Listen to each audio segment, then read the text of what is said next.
She stole every man I loved, so I gave her one that stole her life. My sister Ashley has always been the pretty one. Growing up, she got all the attention while I was the quiet one with braces and thick glasses.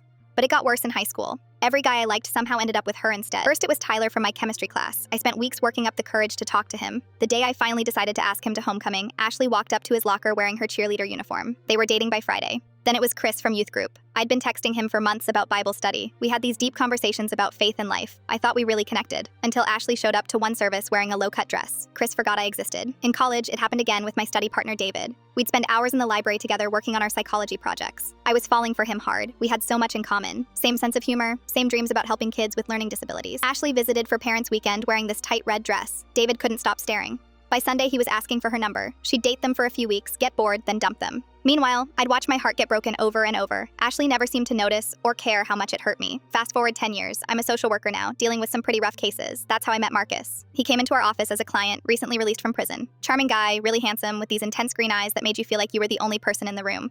Marcus had this way of making you feel special. He'd remember every detail about your day, bring you little gifts, write these romantic texts that made your heart skip. But I learned quickly that something was off. He'd show up at my apartment unannounced, check my phone when I was in the bathroom, get angry if I talked to male coworkers. The final straw was when he grabbed my wrist so hard it left bruises because I was 5 minutes late from lunch. I ended things immediately and filed a report with my supervisor. Marcus didn't take it well. He started following me, leaving threatening voicemails, showing up at my work. We got a restraining order, but guys like Marcus don't usually stop there. That's when Ashley called. She was back in town for our cousin's wedding and wanted to grab drinks. Same old Ashley talking about her modeling career in LA, complaining about how hard it was to find a good man. All the guys out there are either broke or boring, she whined. I need someone with edge, you know? Someone exciting. I smiled and pulled out my phone. Actually, I know someone perfect for you. His name's Marcus. He's incredibly charming, really good looking, and he definitely has edge. I showed her his photo from when he first came to our office, before I knew what he was really like. Oh my God, he's gorgeous. Is he single? Very single, and I think you two would be perfect together. I gave her his number that night. Within a week, Ashley was posting photos of them all over social media. Marcus with his arm around her at expensive restaurants. Marcus buying her jewelry. Marcus looking at her like she was the most amazing woman alive. I recognized that look. It was the same one he'd given me right before everything turned dark. The calls started 3 months later, Ashley crying, asking if she could stay with me for a few days. Black eye hidden under makeup, bruises on her arms that she claimed were from falling downstairs. Marcus gets a little jealous sometimes, she'd whisper.